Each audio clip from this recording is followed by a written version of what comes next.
काहे नहीं चलेगा? चलेगा।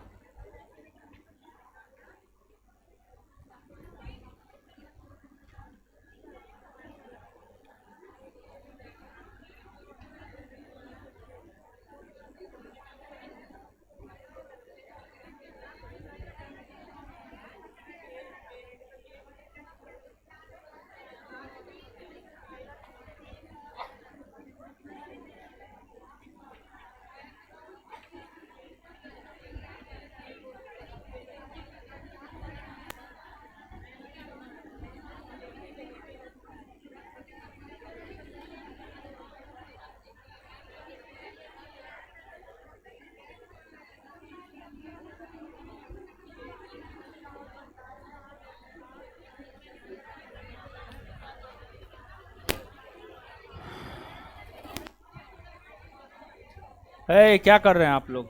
है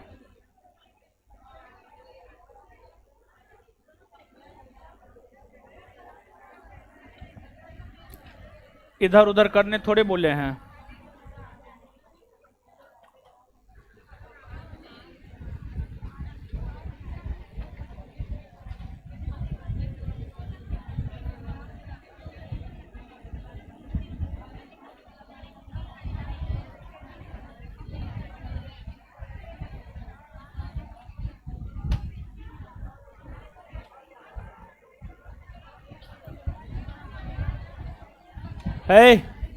बैठिए, ऑनलाइन प्लस 5 मिनट बात करते हैं। बताइए तो ऑनलाइन वाले कमेंट कीजिए तो क्या क्या दिक्कत आपको है।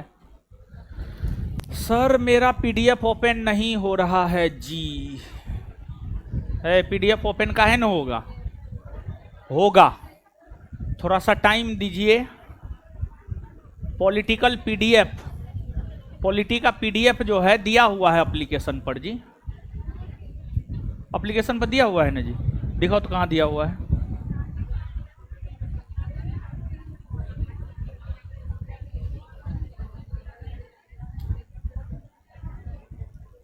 अभी एडमिशनों ने हुआ है, हे ही शुरू कर दीजिए, हे शुरू कर दीजिए। पहले पैसा लेंगे तब ना सब चीज शुरू करेंगे। हाँ, पॉलिटी का पीडीएफ तो दिया हुआ है जी, सेकेंड बैच है ना। बिहार दरोगा सेकेंड बैच 19 जुलाई view course recorded polity video PDF दिया हुआ है जी। क्या बात करते हैं, पीडीएफ दिया हुआ है और देखिए एक बार में तो ओपन हुआ है। खाली झूठ फूस बोलते हैं आप लोग महाराज।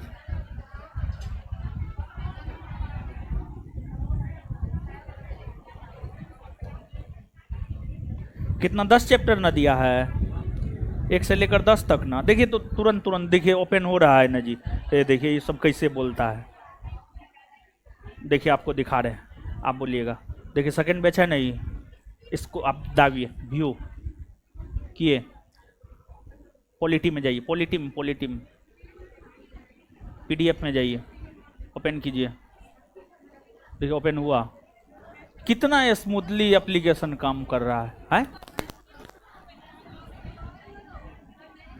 हाँ तो फ्री में क्या मिलता है। चलिए, जो बैच परचेज कर लिए होंगे उनको पीडीएफ सब दिखाई देता होगा। ऑनलाइन वालों को बोल रहे हैं।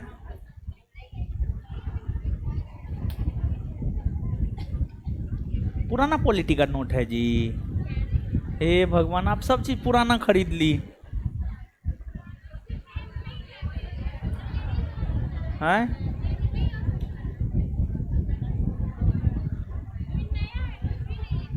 बात कीजिए ऑफिस में। पुराना है ना, ये तो बिहार पुलिस के लिए दिए थे।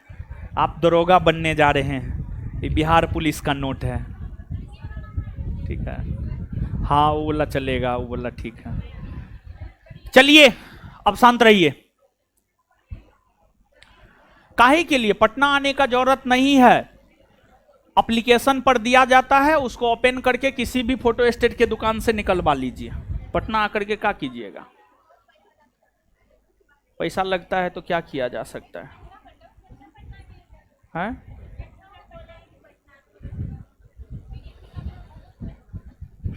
चलिए आइए,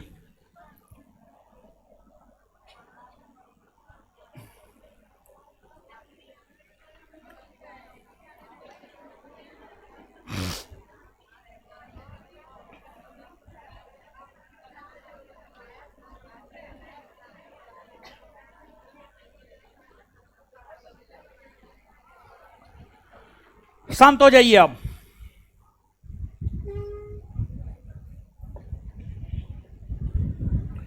शांत हो जाइए। भारतीय राज व्यवस्था, पिछले क्लास में हम स्टार्ट कर दिए थे और पिछले क्लास में कुछ चीज हम आपको बताए थे, जैसा कि पिछले क्लास में हमने आपको यह बतलाया था राज्य क्या है,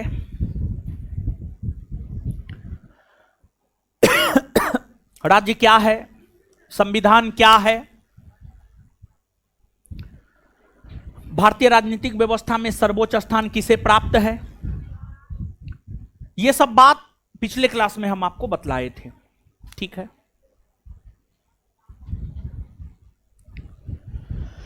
अब आज के सेशन में हम लोग भारतीय राज्य व्यवस्था के सिलेबस से अवगत होते हैं और फिर पहला चैप्टर हम लोग पढ़ना प्रारंभ कर देंगे। भारतीय राज्य व्यवस्था के सिलेबस से अवगत होते हैं और इसके बाद जो है पहला चैप्टर हम लोग पढ़ना प्रारंभ भी कर देंगे। और अगर आपके नोट की हम बात करें कि आपके नोट में जो है सिलेबस नहीं दिया हुआ है, लेकिन हम तो बना के दिए थे, पता नहीं काहे नहीं दिया है। हम बना के दिए हुए हैं, पता नहीं काहे नहीं दिया है। चलिए ठीक है, सिलेबस सुनिए समझिए। देखिए, भारतीय राज्य व्यवस्था के अंतर्गत जो पहला चैप्टर होता है, पहला चैप्टर अगर देखा जाए तो पहला चैप्टर होता है भारतीय संविधान की ऐतिहासिक पृष्ठभूमि। इसमें हमें 1773 के रेगुलेटिंग एक्ट से लेकर के 1935 के भारतीय स्वतंत्रता अधिनियम तक के विशेषताओं के विषय में पढ़ने होते हैं।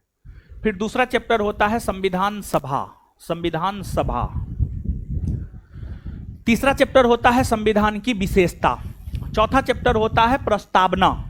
पांचवा चैप्टर होता है संघ और राज्य क्षेत्र। छठा चैप्टर होता है नागरिकता। अगला होता है मौलिक अधिकार। फिर अगला होता है राज्य के नीति निर्देशक तत्व।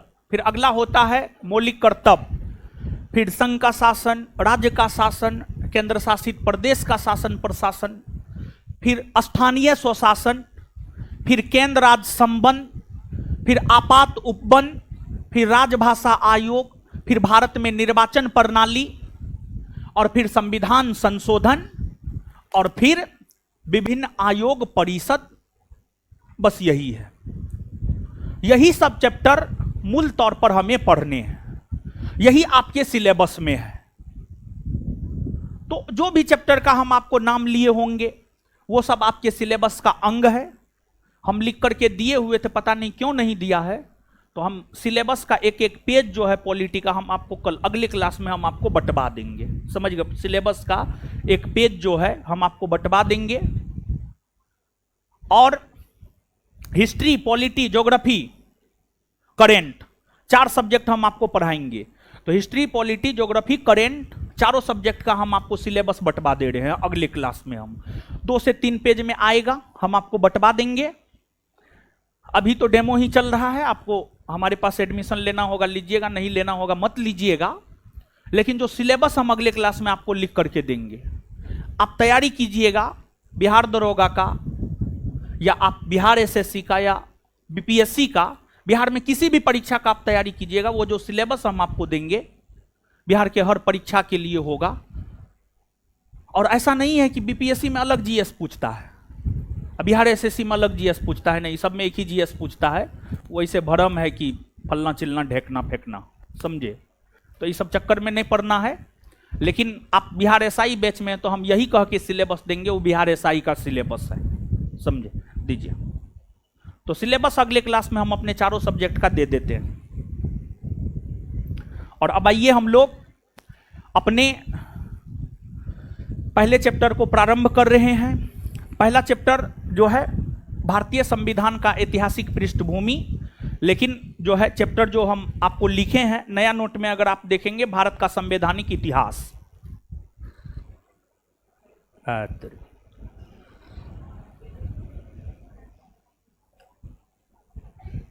चाय में जानते हैं और लगता, मतलब चाय को और आग पे पकाया जाना चाहिए था।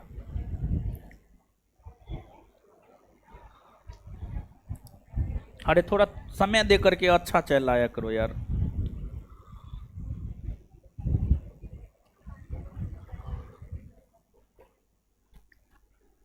चलिए आइएगा। ये सब जाता होगा, हड़बड़ी में कहता होगा जो है वही दे दीजिए, जल्दी दीजिए। कहा जाता है ना, दुर्घटना से देर भला। क्या होगा, 2 मिनट लेटे होगा, थोड़ा बढ़िया न पिलाएगा जी। बाद बाकी चाय में सब चीज का मात्रा ठीक था, दूध, चीनी, चाय पत्ती, सब चीज का। आइए पहला चैप्टर है भारत का संवैधानिक इतिहास।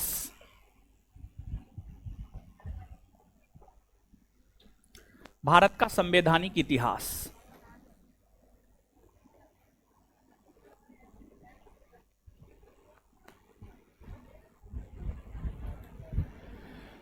इतिहास। दीदी जी लोग बात करना बंद कीजिए।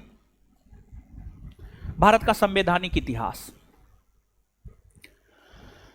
देखिए, भारतीय संविधान की नींव तब पड़ गई थी जब 1773 का रेगुलेटिंग एक्ट पारित हुआ था। 1773 के रेगुलेटिंग एक्ट पारित होने के साथ ही भारतीय संविधान की नींव पड़ गई थी। आप सब लोग आधुनिक भारतीय इतिहास में एक चैप्टर पढ़े हैं, भारत में यूरोपीय कंपनियों का आगमन। उसमें हम आपको पढ़ाए हैं अंग्रेजी ईस्ट इंडिया कंपनी के विषय में। आप याद कीजिए, अंग्रेजी ईस्ट इंडिया कंपनी को 1600 ईस्वी में ब्रिटेन की महारानी एलिजाबेथ प्रथम ने 15 वर्षों के लिए भारत और पूर्वी एशियाई देशों के साथ व्यापार करने का एकाधिकार प्रदान की।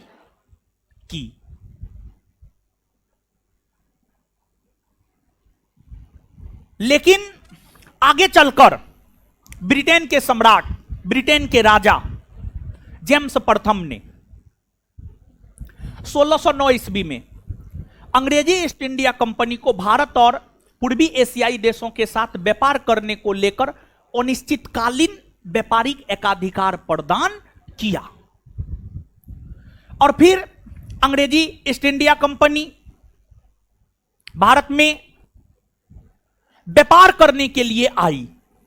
अगर अंग्रेजी ईस्ट इंडिया कंपनी या ब्रिटिश ईस्ट इंडिया कंपनी की हम लोग बात करें, तो जो अंग्रेजी ईस्ट इंडिया कंपनी या ब्रिटिश ईस्ट इंडिया कंपनी है, जो अंग्रेजी ईस्ट इंडिया कंपनी या ब्रिटिश ईस्ट इंडिया कंपनी है, तो अंग्रेजी ईस्ट इंडिया कंपनी या British east India company Bharat व्यापार करने के लिए आई।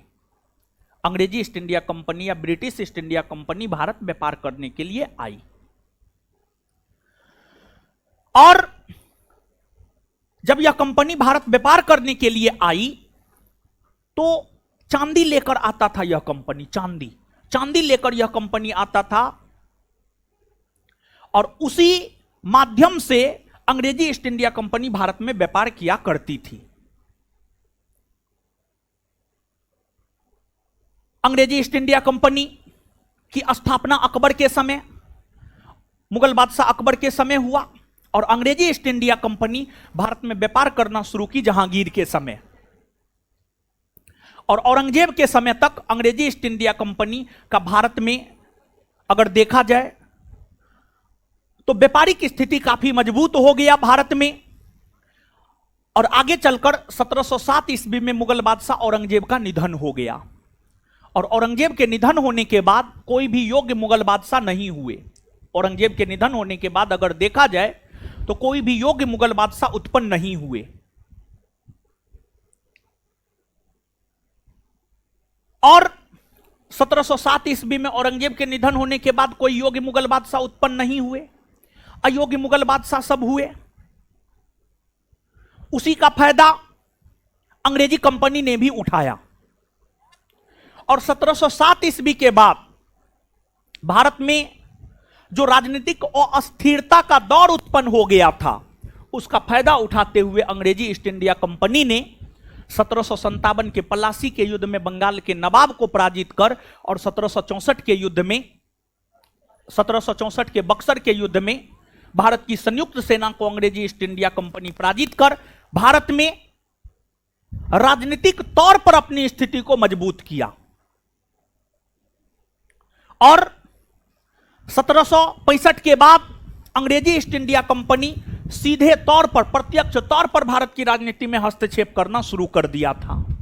तो अंग्रेजी ईस्ट इंडिया कंपनी जो कि एक व्यापारिक कंपनी था, अंग्रेजी ईस्ट इंडिया कंपनी की हम बात करें तो जो अंग्रेजी ईस्ट इंडिया कंपनी था, अंग्रेजी ईस्ट इंडिया कंपनी एक व्यापारिक कंपनी था। अंग्रेजी ईस्ट इंडिया कंपनी एक व्यापारिक कंपनी था और उस कंपनी का मूल उद्देश्य था व्यापार करना और वह कंपनी व्यापार कर भी रहा था और व्यापार करने के साथ साथ वह कंपनी भारत की राजनीति में भी हस्तक्षेप करना शुरू कर दिया और प्रत्यक्ष तौर पर भारत की राजनीति में अंग्रेजी कंपनी हस्तक्षेप करना शुरू कर दिया। तो ब्रिटिश संसद को यह लगने लगा कि अगर अंग्रेजी कंपनी पर नियंत्रण स्थापित नहीं किया जाएगा तो यह कंपनी आगे बहुत कुछ कर सकती है। तो ब्रिटिश संसद ब्रिटिश कंपनी पर अपना नियंत्रण स्थापित करने को लेकर ही 1773 ईस्वी में एक एक्ट पारित किया जिसे 1773 का रेगुलेटिंग एक्ट या हिंदी में नियामक अधिनियम 1773 कहा जाता है। नियामक अधिनियम 1773 कहा जाता है। तो गौर फरमाइएगा आप यहां पे थोड़ा सा गौर ये फरमाना है, अंग्रेजी कंपनी व्यापारिक कंपनी थी। अंग्रेजी कंपनी कैसी कंपनी थी? हाँ, व्यापारिक कंपनी थी और व्यापारिक कंपनी थी तो वह भारत क्या करने के लिए आई? व्यापार। वह भारत क्या करने के लिए आई? व्यापार। अंग्रेजी कंपनी व्यापारिक कंपनी थी, वह भारत आई व्यापार करने के लिए। भारत में अंग्रेजी कंपनी व्यापार किया, लेकिन 1707 ईस्वी में औरंगजेब के निधन होने के बाद भारत में जो राजनीतिक अस्थिरता उत्पन्न हुआ उसी का फायदा अंग्रेजी कंपनी ने उठाया और अंग्रेजी कंपनी भारत की राजनीति में हस्तक्षेप करने लगा। तो अंग्रेजी कंपनी जो कि ब्रिटेन की कंपनी थी वो भारत आकर भारत की राजनीति में हस्तक्षेप करने लगा। अंग्रेजी कंपनी जो कि ब्रिटेन की कंपनी थी वह भारत आकर भारत में व्यापार करने के साथ साथ भारत की राजनीति में हस्तक्षेप करने लगा। तो ब्रिटिश संसद को लगा कि इस कंपनी को अपने नियंत्रण में रखा जाए। तो ब्रिटिश संसद ने ब्रिटिश कंपनी को अपने नियंत्रण में रखने हेतु जो पहला अधिनियम पारित किया है वही पहला अधिनियम कहलाता है रेगुलेटिंग एक्ट, जो कि 1773 ईस्वी में पारित हुआ है। अब 1773 के रेगुलेटिंग एक्ट की हम बात करें तो 1773 के रेगुलेटिंग एक्ट की अनेकों विशेषताएं हैं। इस चैप्टर में विशेष तौर पर ब्रिटिश संसद द्वारा पारित किए गए सभी अधिनियमों की विशेषता को ही हम लोग जानेंगे। इस चैप्टर में विशेष तौर पर ब्रिटिश संसद द्वारा पारित किए गए सभी अधिनियमों के विशेषता को ही देखेंगे और ब्रिटिश संसद द्वारा पारित किए गए जो तमाम अधिनियम है, ये अधिनियम कहीं ना कहीं भारतीय संविधान पर प्रभाव डाला है और ब्रिटिश संसद द्वारा पारित किए गए अधिनियमों में ही 1935 का भारत शासन अधिनियम है जो कि भारतीय संविधान पर सबसे गहरा प्रभाव छोड़ा है। भारत के संविधान में अधिकतर प्रावधान वहीं से लिए गए हैं। तो सभी अधिनियमों की विशेषता को हम लोग जानेंगे। तो सबसे पहले हम लोग 1773 के रेगुलेटिंग एक्ट की विशेषता को जानते हैं। 1773 के रेगुलेटिंग एक्ट की विशेषता, 1773 के रेगुलेटिंग एक्ट की विशेषता को हम लोग जानते हैं। देखिए 1772-73 के समय अगर आप देखेंगे तो ब्रिटेन के प्रधानमंत्री हुआ करते थे लॉर्ड नॉर्थ। ब्रिटेन के प्रधानमंत्री हुआ करते थे लॉर्ड नॉर्थ ब्रिटेन के प्रधानमंत्री हुआ करते थे। लॉर्ड नॉर्थ के द्वारा एक सेक्रेट कमिटी, गुप्त समिति, लॉर्ड नॉर्थ के द्वारा एक सेक्रेट कमिटी यानी गुप्त समिति, सेक्रेट कमिटी यानी गुप्त समिति, लॉर्ड नॉर्थ के द्वारा एक सेक्रेट कमिटी यानी गुप्त समिति का गठन किया गया था और गुप्त समिति के सिफारिश पर ही 1773 का रेगुलेटिंग एक्ट आया है। देखिए यह जो 1773 का रेगुलेटिंग एक्ट है, इस एक्ट का पहला काम ब्रिटिश कंपनी पर नियंत्रण पाना और इस एक्ट का दूसरा काम इस एक्ट के माध्यम से भारत में शासन को बेहतर बनाना भी था। यह जो एक्ट लाया गया है, इस एक्ट का मूलतः दो काम। एक काम, इस एक्ट के जरिए ब्रिटिश संसद अंग्रेजी कंपनी पर अपना नियंत्रण स्थापित करना चाह रहा था और दूसरा, इस एक्ट के जरिए भारत में कंपनी के शासन को बेहतर बनाना था। यही मूल दो उद्देश्य थे इस एक्ट को पारित करने का। इस एक्ट की अनेकों विशेषताएं हैं।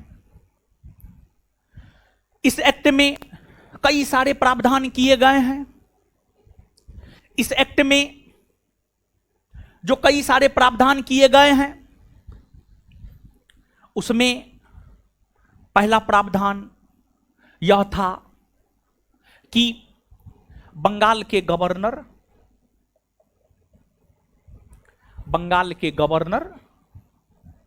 के कार्य अधिकार शक्ति में इजाफा करते हुए बंगाल के गवर्नर का पदनाम बदलकर बंगाल का गवर्नर जनरल कर दिया जाएगा। गवर्नर जनरल कर दिया जाएगा। इस एक्ट में पहला प्रावधान यह था कि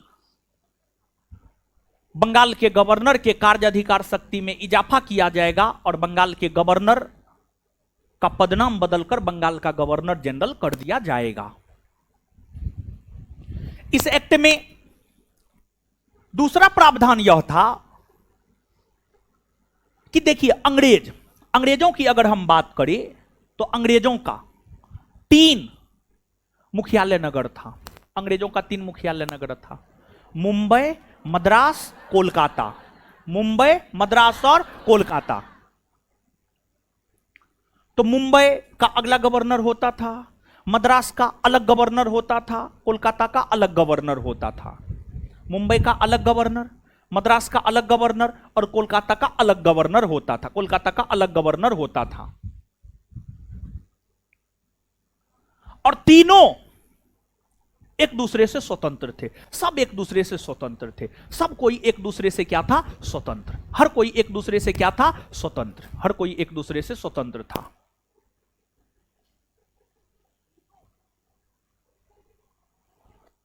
लेकिन 1773 के रेगुलेटिंग एक्ट में यह प्रावधान किया गया कि मुंबई और मद्रास के गवर्नर जनरल को बंगाल के गवर्नर जनरल के अधीन कर दिया जाएगा, बंगाल के गवर्नर जनरल के अधीन कर दिया जाएगा।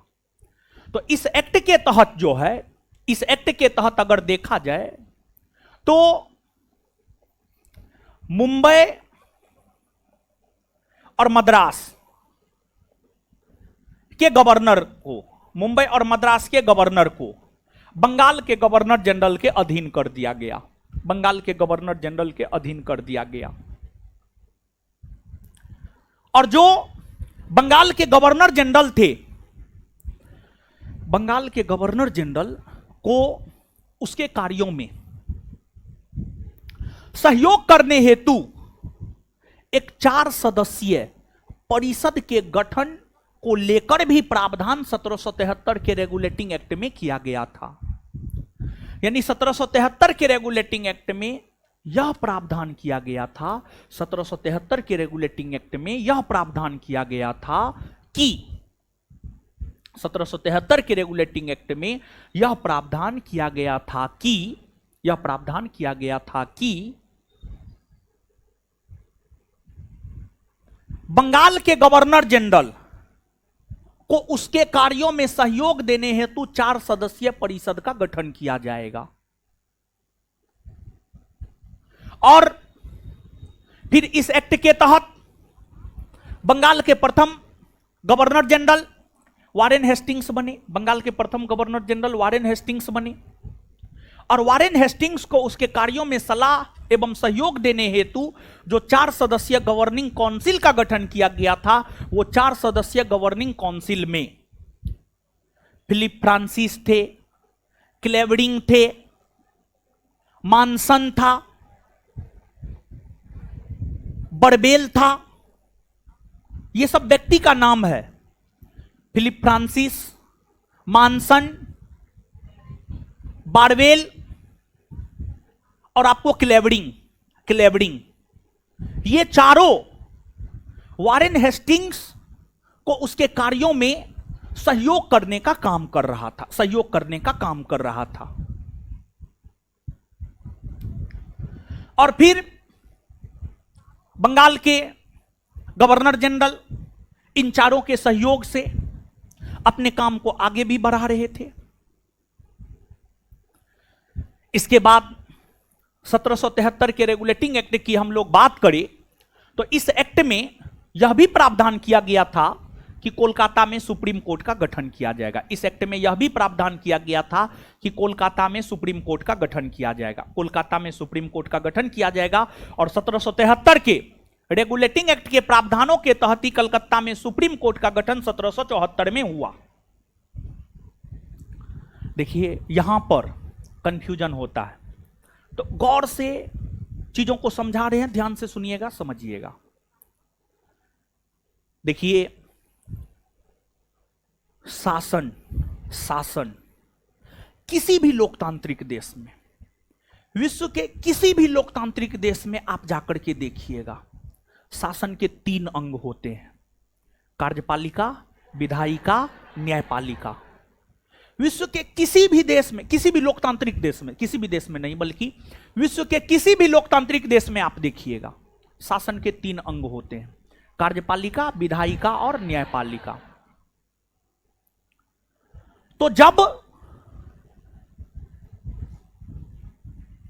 भारत में अंग्रेजों ने शासन करना शुरू किया, जब भारत में अंग्रेजों ने शासन करना शुरू किया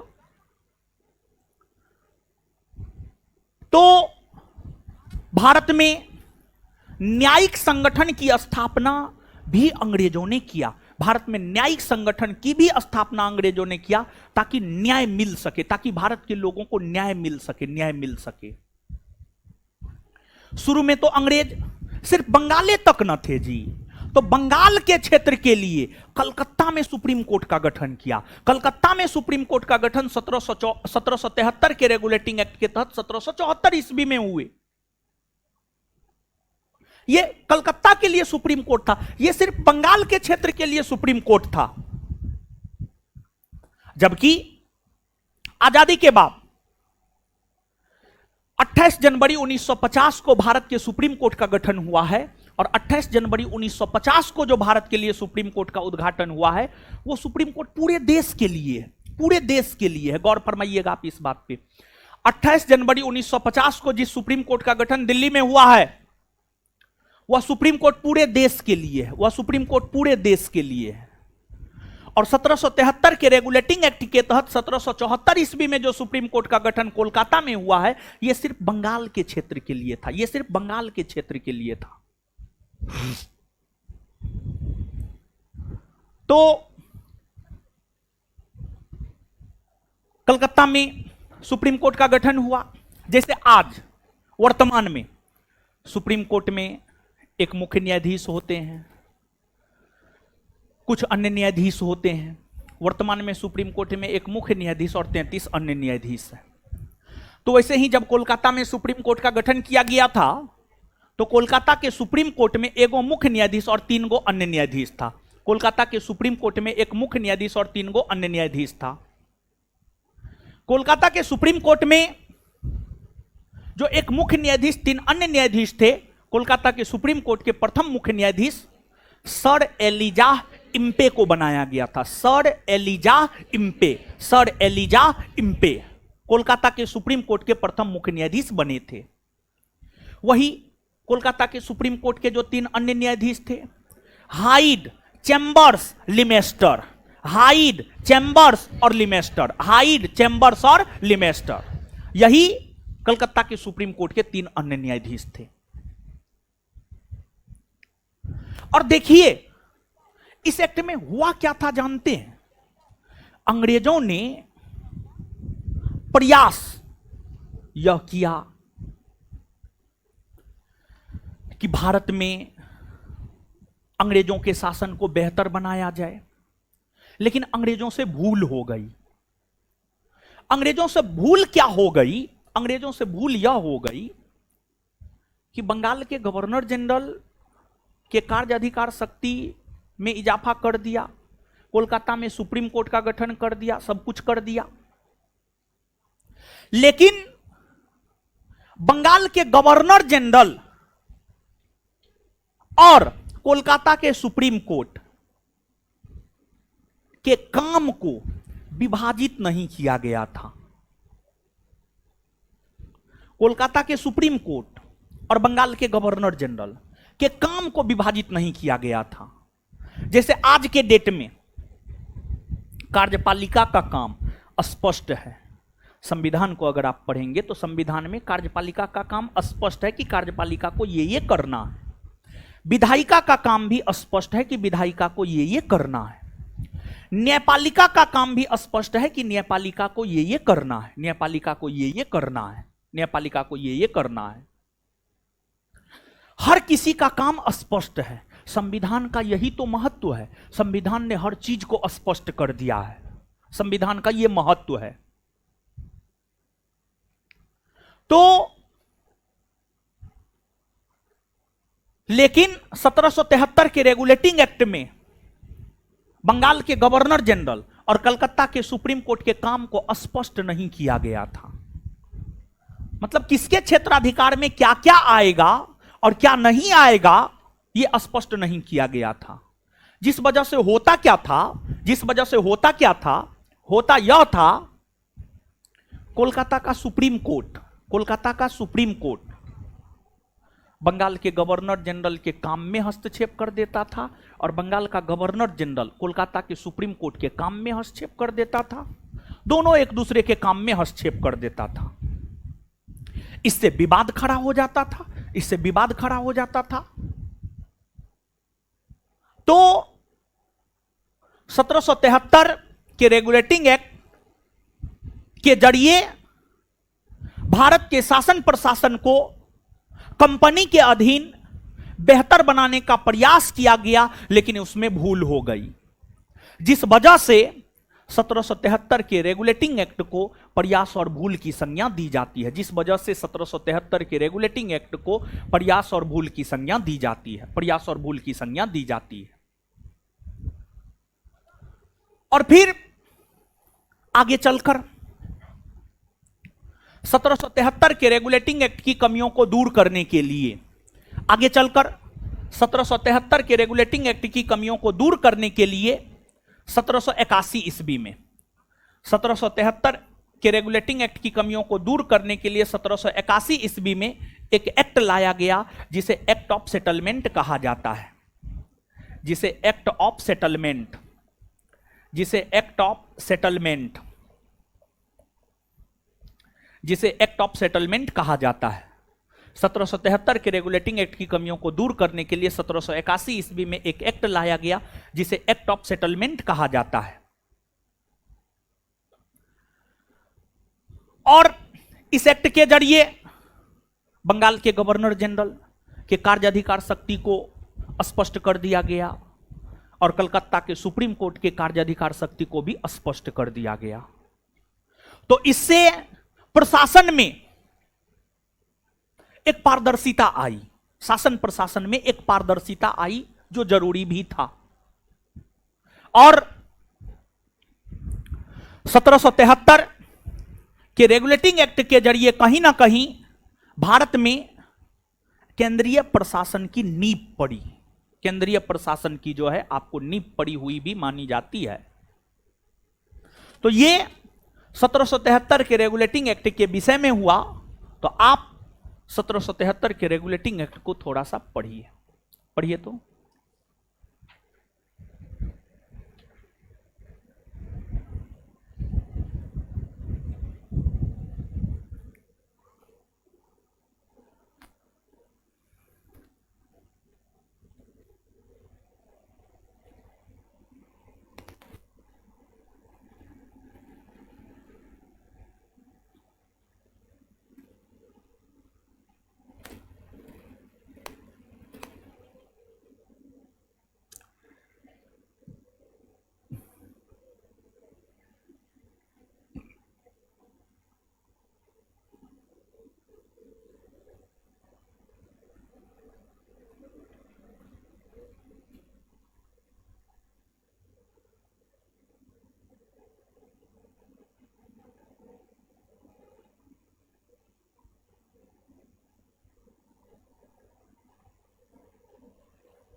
पढ़ लिए हो?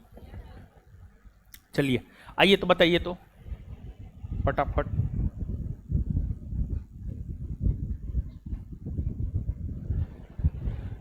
रेगुलेटिंग एक्ट कब पारित हुआ है? रेगुलेटिंग एक्ट कब पारित हुआ है? आगे बताइएगा। रेगुलेटिंग एक्ट के पारित होने के समय ब्रिटेन के प्रधानमंत्री कौन थे? ब्रिटेन के प्रधानमंत्री किस समिति के सिफारिश पर रेगुलेटिंग एक्ट पारित हुआ है? किस समिति के सिफारिश पर रेगुलेटिंग एक्ट पारित हुआ है? कौन समिति? चलिए ठीक है। इसके बाद आगे बताइएगा, किस एक्ट के तहत बंगाल के गवर्नर का पदनाम बदलकर बंगाल का गवर्नर जनरल कर दिया गया? 1773 का रेगुलेटिंग एक्ट। इसके बाद आगे बताइएगा, 1773 के रेगुलेटिंग एक्ट के तहत बंगाल के प्रथम गवर्नर जनरल कौन बने? Warren Hastings. 1773 के रेगुलेटिंग एक्ट के तहत बंगाल के गवर्नर जनरल को उसके कार्यों में सहयोग देने हेतु कितना सदस्यीय गवर्निंग काउंसिल का गठन किया गया? कितना सदस्य? कितना सदस्य? कितना सदस्य? 4 सदस्य। अच्छा, जो 4 सदस्यीय गवर्निंग काउंसिल का गठन किया गया था, वो 4 सदस्य वारेन हेस्टिंग्स के 4 सदस्यीय गवर्निंग काउंसिल में कौन कौन था? नोट में दिया हुआ है। Philip Francis, Clavering, Barwell, Monson. ठीक है। तो वारेन हेस्टिंग्स के गवर्निंग काउंसिल में जो 4 सदस्य थे वो कौन कौन थे? वारेन हेस्टिंग्स के गवर्निंग काउंसिल में जो 4 सदस्य थे वो कौन कौन थे? इसके बाद आगे बताइएगा, किस अधिनियम के तहत बंबई और मद्रास के गवर्नर को बंगाल के गवर्नर जनरल के अधीन कर दिया गया? 1773 के कोलकाता में सुप्रीम कोर्ट के गठन को लेकर प्रावधान किस अधिनियम में किया गया? 1773 के रेगुलेटिंग एक्ट। 1773 के रेगुलेटिंग एक्ट के तहत कोलकाता में सुप्रीम कोर्ट का गठन कब हुआ? 1700। अच्छा, इसके बाद आगे बताइएगा, कोलकाता में जो सुप्रीम कोर्ट का गठन 1774 में हुआ था, उस सुप्रीम कोर्ट के प्रथम मुख्य न्यायाधीश कौन बने? Sir Elijah Impey. Sir Elijah 1774 में स्थापित कलकत्ता के सुप्रीम कोर्ट के प्रथम मुख्य न्यायाधीश सर एलिजाह इम्पे। 1774 में कलकत्ता में स्थापित सुप्रीम कोर्ट के प्रथम मुख्य न्यायाधीश। 3 अन्य न्यायाधीश कौन कौन था? हाइड, चैम्बर्स और लिमेस्टर। हाइड, चैम्बर्स और चलिए ठीक है। इसके बाद आगे बतलाइएगा कि आगे बताइएगा, किस एक्ट को प्रयास और भूल की संज्ञा दी जाती है? हाँ, किस एक्ट को प्रयास और भूल की संज्ञा दी जाती है? 1773 के रेगुलेटिंग। 1773 के रेगुलेटिंग एक्ट की कमियों को दूर करने के लिए एक्ट ऑफ सेटलमेंट कब आया? 1700। एक्ट ऑफ सेटलमेंट कब आया है? एक्ट ऑफ सेटलमेंट कब आया है? 1773 के रेगुलेटिंग एक्ट की कमियों को दूर करने के लिए कौन सा एक्ट आया है? Act of settlement. Act of, चलिए अब एक्ट ऑफ सेटलमेंट की विशेषता को हम लोग थोड़ा सा जानते हैं। ऐसे एक्ट ऑफ सेटलमेंट की एक विशेषता तो हम आपको बताए हैं, लेकिन फिर भी आगे एक्ट ऑफ सेटलमेंट की प्रमुख विशेषता से आप अवगत होइए। देखिए, ध्यान दीजिएगा, एक्ट ऑफ सेटलमेंट की प्रमुख विशेषता क्या है, समझिएगा। देखिए, एक्ट ऑफ सेटलमेंट के जरिए सबसे पहले, एक्ट ऑफ सेटलमेंट के जरिए अगर देखा जाए तो एक्ट ऑफ सेटलमेंट के जरिए सबसे पहले बंगाल के गवर्नर जनरल और कोलकाता के सुप्रीम कोर्ट के कार्य अधिकार शक्ति का सीमांकन किया गया। मतलब जैसे 2 भाई है, बंटवारा हुआ, पिताजी के संपत्ति का बंटवारा हुआ, खेत का बंटवारा हुआ, 1 बीघा का प्लॉट है, बीच से एक लाइन खींच दिया जाता है, उसको क्या कहा जाता है? आर, हाँ आरी, हाँ आरी, ठीक है, जो भी हो, ठीक है, वो दे दिया जाता, लाइन खींच दिया जाता है। तो उसी प्रकार से 1781 के एक्ट ऑफ सेटलमेंट के जरिए बंगाल के गवर्नर जनरल और कोलकाता के सुप्रीम कोर्ट के कार्य अधिकार शक्ति का सीमांकन किया गया, सीमा खींचा गया। ये यहां तक रहेंगे और ये यहां तक रहेंगे, इनके अधिकार क्षेत्र में ये काम आएगा, इनके अधिकार क्षेत्र में ये काम आएगा। तो पहली जो विशेषता है 1781 के एक्ट ऑफ सेटलमेंट का यही है। 1781 के एक्ट ऑफ सेटलमेंट के जरिए जो है बंगाल के गवर्नर जनरल के और कलकत्ता के सुप्रीम कोर्ट के कार्य अधिकार शक्ति का सीमांकन किया गया। दूसरी विशेषता यह है कि इस एक्ट में यह प्रावधान किया गया कि जो बंगाल की सरकार है, वह बिहार और उड़ीसा के लिए भी विधि का निर्माण करेगा। जो बंगाल की सरकार है वह ओडिशा और बिहार के लिए भी विधि का निर्माण करेगा। फिर अगला प्रावधान इसमें किया गया एक्ट ऑफ सेटलमेंट में, अंग्रेजी कंपनी के अधीन सरकारी हैसियत से अगर कोई कर्मचारी कोई भी काम करता है तो उसके खिलाफ कोई कानूनी कार्रवाई नहीं की जाएगी। जैसे आज राज्यपाल या राष्ट्रपति पद पर रहते हुए कोई भी काम करता है, उसको लेकर न्यायालय में उसे दोषी नहीं ठहराया जाता है। उसी प्रकार से 1781 के एक्ट ऑफ सेटलमेंट में यह प्रावधान किया गया था कि अंग्रेजी कंपनी के अधीन जो सरकारी कर्मचारी है, वह सरकारी हैसियत से अगर कोई काम करता है तो उनके खिलाफ कोलकाता का हाई कोर्ट कोई कानूनी कार्रवाई नहीं करेगा। इसके अलावे एक्ट ऑफ सेटलमेंट के जरिए कोलकाता के सभी निवासियों को कोलकाता सर्वोच्च न्यायालय के क्षेत्राधिकार में लाकर रख दिया गया। यही सब 1781 के एक्ट ऑफ सेटलमेंट की विशेषता है। लेकिन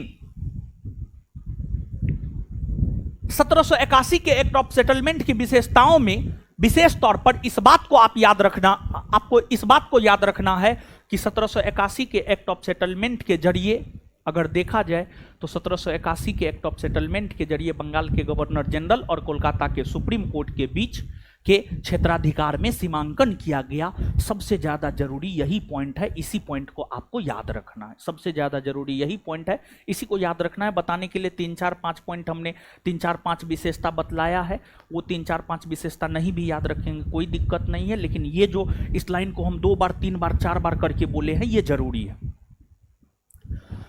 1773 के रेगुलेटिंग एक्ट के बाद अगला जो एक्ट पारित हुआ है 1784 ईस्वी में, उसे हम लोग 1784 का पिट्स इंडिया एक्ट कहते हैं। 1784 का पिट्स इंडिया एक्ट, 1784 का पिट्स इंडिया एक्ट, 1784 का पिट्स इंडिया एक्ट। अब हम लोग 1784 के पिट्स इंडिया एक्ट के विषय में जानने का प्रयास करते हैं कि 1784 के पिट्स इंडिया एक्ट की क्या क्या प्रमुख विशेषता है। 1784 के पिट्स इंडिया एक्ट की क्या क्या प्रमुख विशेषता है, तो देखिए समझिए।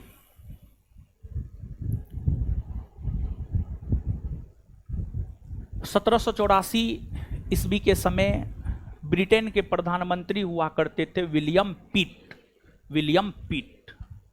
1784 ईस्वी के समय ब्रिटेन के प्रधानमंत्री हुआ करते थे विलियम पिट। विलियम पिट ने ही इस अधिनियम को बनाने में और पारित करवाने में महत्वपूर्ण भूमिका अदा किया। इसी वजह से उन्हीं के नाम पर इस एक्ट का नाम ही रख दिया गया Pitt's India act. Pitt's India act. इस एक्ट की कई विशेषताएं हैं। इस एक्ट की कई विशेषताएं हैं।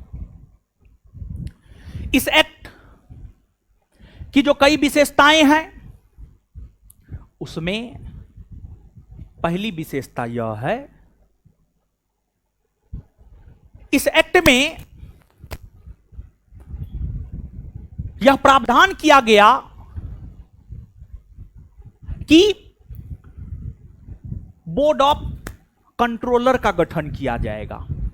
इस एक्ट में यह प्रावधान किया गया कि बोर्ड ऑफ कंट्रोलर का गठन किया जाएगा। बोर्ड ऑफ कंट्रोलर का गठन किया जाएगा और बोर्ड ऑफ कंट्रोलर का गठन किया जाएगा। और बोर्ड ऑफ कंट्रोलर का काम क्या था, तो बोर्ड ऑफ कंट्रोलर का काम था भारत में राजनीतिक मामलों की देखरेख करना। राजनीतिक मामलों की देखरेख करना। और देखिए, एक बोर्ड ऑफ डायरेक्टर भी हुआ करता है।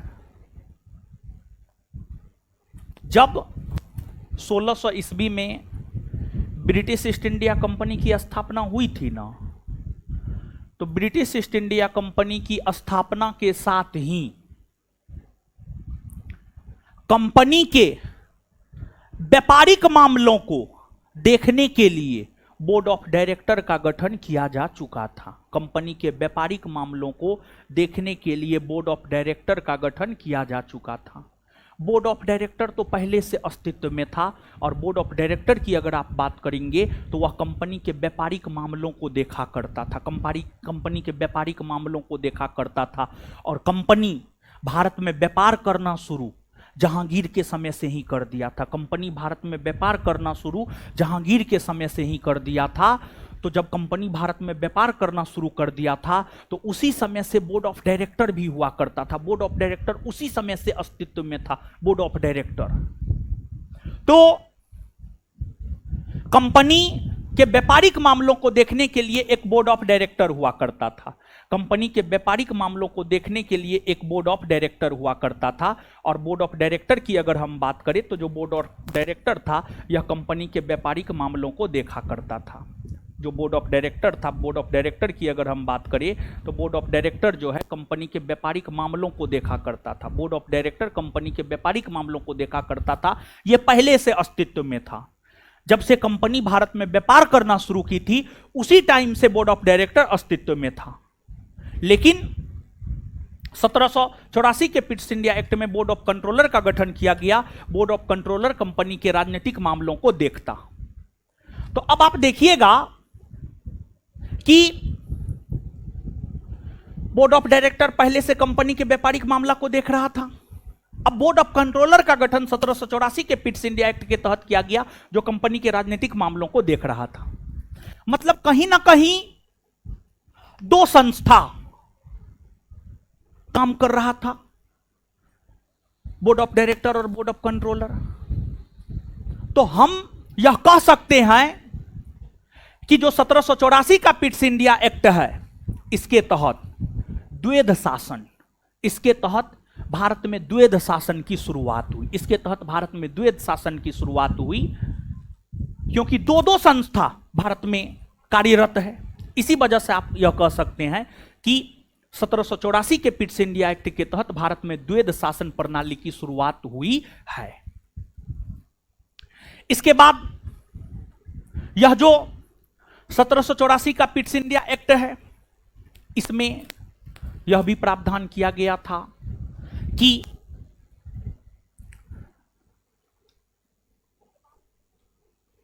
अंग्रेजी कंपनी भारत में जिन भी क्षेत्रों को युद्ध के माध्यम से जीत रहा है वह ब्रिटिश आधिपत्य वाला क्षेत्र कहलाएगा।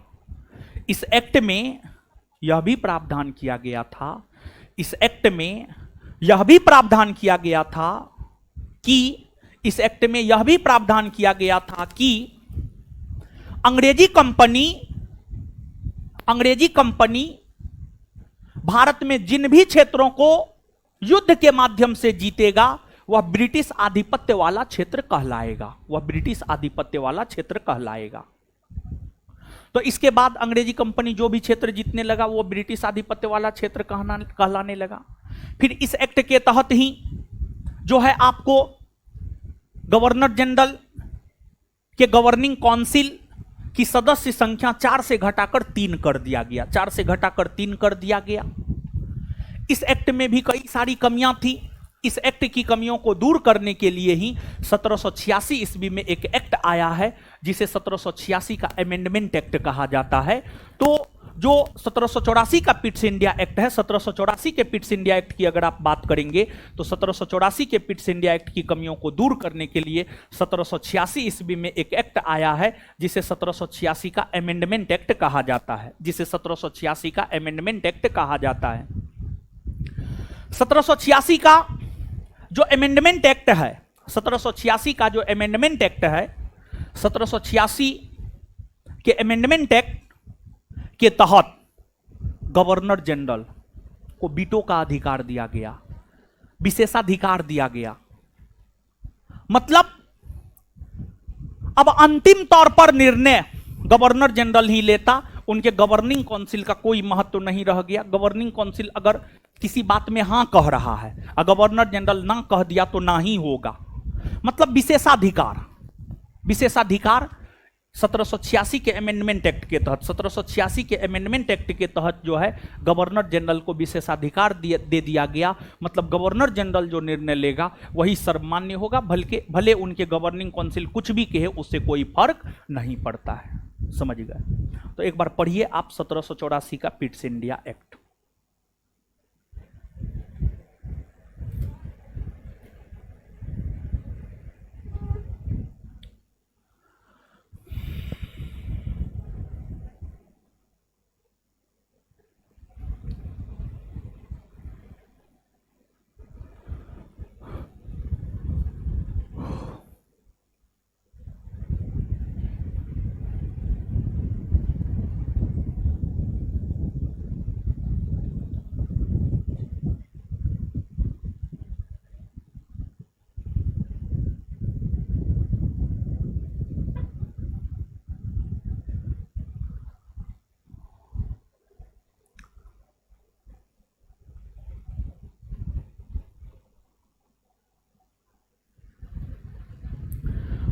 नोट सब लोग ले लीजिए, ठीक है? बिना नोट का कैसे पढ़िएगा, ठीक है? फिर घर पर भी तो रिवीजन नहीं है करते होंगे, नोट ना है तो घर पे रिवीजन क्या कीजिएगा? पढ़ लिए? बताइए पिट्स इंडिया एक्ट कब पारित हुआ है? 1700। पिट्स इंडिया एक्ट के पारित होने के समय ब्रिटेन के प्रधानमंत्री कौन थे? विलियम। किस एक्ट के तहत बोर्ड ऑफ कंट्रोलर का गठन किया गया? 1784 के Pitt's India. Board of controller के गठन को लेकर प्रावधान किस एक्ट में किया गया था? 1784 के। किस एक्ट के तहत द्वैध शासन की शुरुआत हुई मानी जाती है? 1784 के पिट्स इंडिया। किस एक्ट के तहत द्वैध शासन की शुरुआत हुई मानी जाती है? 1784 के पिट्स इंडिया। आगे बतलाइएगा किस एक्ट में यह प्रावधान किया गया कि ब्रिटिश कंपनी द्वारा भारत में जीते गए क्षेत्र ब्रिटिश आधिपत्य का क्षेत्र कहलाएगा? 1784 का पिट्स इंडिया। आगे बतलाइएगा 1784 के पिट्स इंडिया एक्ट में संशोधन कब हुए? 1786। 1784 के पिट्स इंडिया एक्ट में संशोधन कब हुए? 1786, जिसे 1786 का अमेंडमेंट एक्ट कहते हैं। किस एक्ट के तहत गवर्नर जनरल को वीटो का अधिकार या विशेषाधिकार दिया गया? 1786 का अमेंडमेंट एक्ट। 1786 का अमेंडमेंट एक्ट। किस एक्ट के तहत गवर्नर जनरल को वीटो का अधिकार दिया गया? 1786 का अमेंडमेंट एक्ट। किस एक्ट के तहत गवर्नर जनरल को वीटो का अधिकार दिया गया? 1786 का अमेंडमेंट एक्ट। बात समझे? यहां तक क्लियर है? कोई दिक्कत नहीं ना है? चलिए बैठे रहिए। अब सुनिए, बायोलॉजी पहला चैप्टर खत्म हुआ? नहीं खत्म हुआ? कितना सेल पढ़ा रहे हैं? एक क्लास और है? रोज होना चाहिए। अच्छा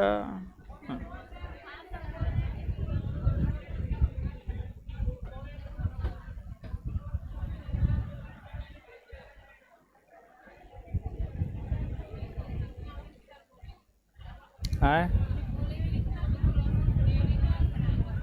इकोनॉमिक्स होगा, इकोनॉमिक्स भी शुरू होगा।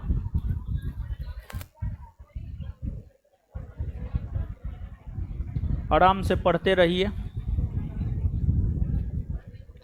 चलिए, तो घर पे क्या करते हैं आप लोग ये बताइए।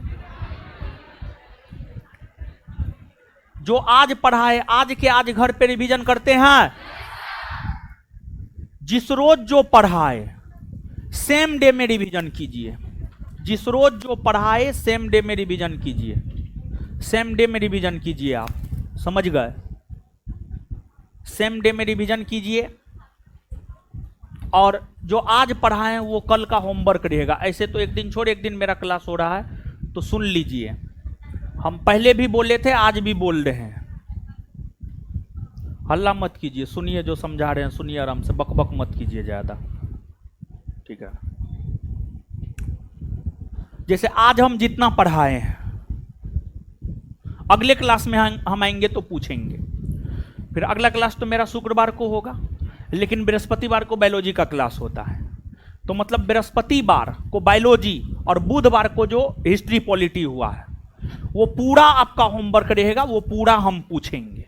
ये बात हम आपको पहले भी बोले हैं और आज भी बोल रहे हैं, समझ गए? तो यही आपका मेन होमवर्क रहेगा, इसी का रिवीजन आपको बार बार करना है। तो पिछले क्लास में जो हम पूछे हैं और पिछले क्लास में जो बायोलॉजी हुआ है वो आप हमको दीजिए, हम पूछेंगे आपसे। दीजिए। इतिहास में चैप्टर 1 और चैप्टर 2 का ऑब्जेक्टिव एप्लीकेशन पर अपलोड है, देखे ना? तो जो बोल रहे हैं कीजिए, और नहीं करना है जाइए सीधा। नहीं कीजिएगा तो रह करिए, क्या कीजिएगा? बेवजह का भीड़ बढ़ाइएगा, समझे? तो 2 चैप्टर आधुनिक पढ़ा दिए हैं, दोनों का ऑब्जेक्टिव अपलोड है, दोनों का ऑब्जेक्टिव जाकर के देखिए। और इससे पहले भी हम पहले वाले क्लास में भी हम आपको ये बोले हैं। कौन कौन लोग किए हैं जी दोनों चैप्टर का ऑब्जेक्टिव? कौन कौन लोग नहीं किए हैं वो हाथ खड़ा कीजिए तो। हाँ, नहीं किए हैं तो आना छोड़ दीजिए, सीधा बात है, सीधी बात, नो बकवास। जो कह रहे हैं कीजिए, और नहीं तो भागिए यहां से।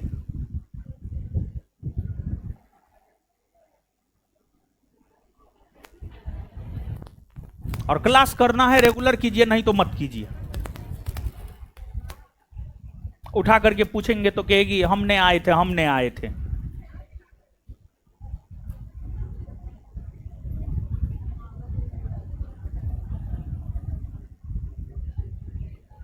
चलिए, है खड़ा होइए। सेब का रंग लाल क्यों होता है? क्या? लाइकोपिन मारेंगे, मुंह तोड़ देंगे हम। एंथ्रोसाइनिन के कारण। टमाटर का रंग लाल क्यों होता है? लाइकोपिन। पपीते का पीला रंग क्यों होता है? Carica xanthine. हल्दी का पीला रंग क्यों होता है? जेंथोफिल। गाजर का नारंगी रंग क्यों होता है? कैरोटीन के कारण। बैठिए, पढ़ा लिखा कीजिए, बैठिए।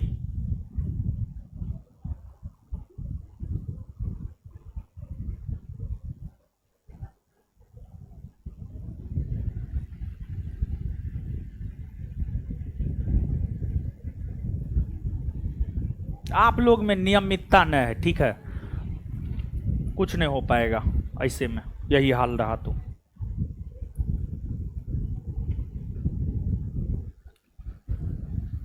ये लड़की सब आगे में बैठल है, दिक्कत। बताइए तो, सम्मिलित रूप से बताइए, सम्मिलित रूप से बताइए तो। हाँ, उसमें तो गेहूं के साथ घुन पीसेबे करेगा।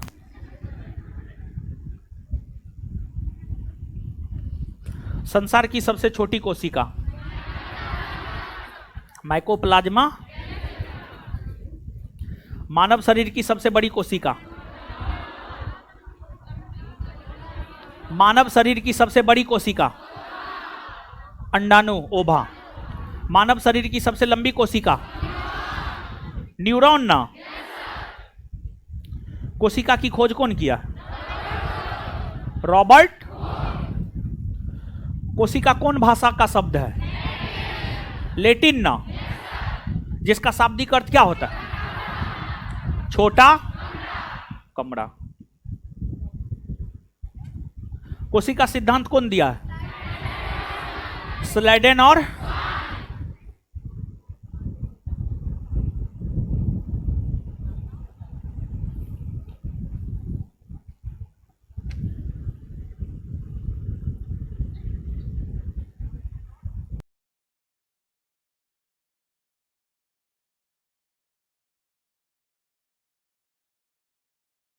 क्या क्या होता है इसमें?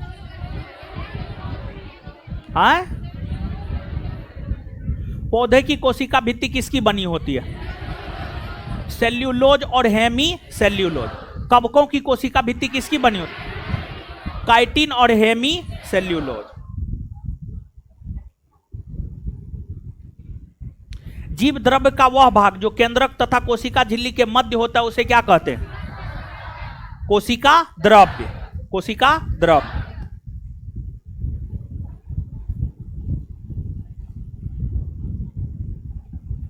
चलिए अगले क्लास में आपका बायोलॉजी का पहला चैप्टर खत्म हो जाएगा और उसके बाद बायोलॉजी पहले चैप्टर का ऑब्जेक्टिव एप्लीकेशन पर अपलोड करवा दिया जाएगा और उसको आप लोग पूरे क्वेश्चन आंसर को देख लीजिएगा। आप बायोलॉजी का नोट लीजिएगा तो उसके पीछे क्वेश्चन आंसर है।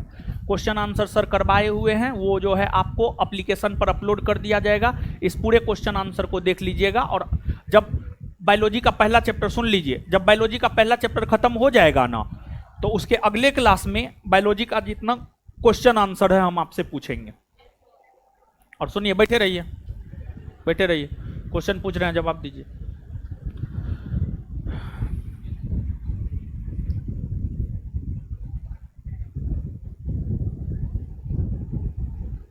बताइए, पंजाब में रंजीत सिंह द्वारा स्थापित सिख राज के अंतर्गत रंजीत सिंह का उत्तराधिकारी कौन बना था? खडक। पंजाब को जीतकर अंग्रेजी कंपनी के साम्राज्य में कब मिलाया गया? 1849। जब गुरु का पद समाप्त हो गया, सिख धर्म में नेता का पद आया। नेता के पद पर सर्वप्रथम कौन बैठा? बंदा। किसने गुरु नानक और गुरु गोविंद सिंह के नाम से सिक्का चलाया? बंदा बहादुर। बोल रहे हैं? जवाब मिल रहा है? रिवीजन कीजिएगा तो जवाब नहीं मिलेगा। रिवीजन करते उड़ते हैं नहीं। बढ़िया है, ऐसे आगे पढ़ते जाइए, पीछे भूलते जाइए। एकदम टॉप कीजिएगा, वो भी एकदम ऊपर से टॉप कीजिएगा सब लोग, समझे?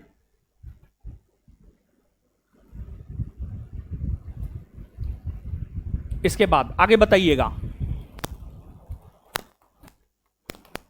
अवध के किस नवाब ने अपनी राजधानी फैजाबाद से हटाकर लखनऊ को बनाया? आसफउद्दौला। अवध के अंतिम नवाब वाजिद अली।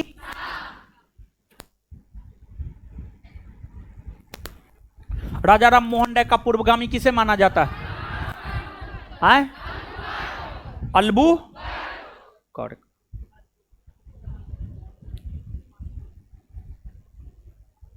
टीपू सुल्तान की मृत्यु किस युद्ध के दौरान हुई है? चतुर्थांग मैसूर युद्ध ना?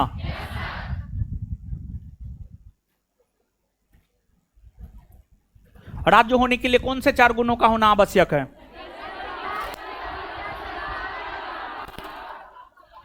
भारतीय राजनीतिक व्यवस्था में सर्वोच्च स्थान किसे प्राप्त? संविधान को। चलिए ठीक है, तो अगले क्लास में सुन लीजिए, एकदम फरियाद दे रहे हैं, फरियाद दे रहे हैं। भले एडमिशन नहीं हुआ है लेकिन अगले क्लास से हम कूटेंगे, समझे? हम अपने भी टाइम टेबल में सुधार कर रहे हैं। आज तो हम थोड़ा सा आ गए थे लेकिन बीच में जाम में फंस गए। हम अपने टाइम टेबल में सुधार करें, 15 मिनट डेली पूछने का रहेगा, समझ गए? और जो है इस माह के अंत होते होते जितना पढ़ाया जाएगा उसका एक टेस्ट होगा, समझे? उसका एक टेस्ट होगा और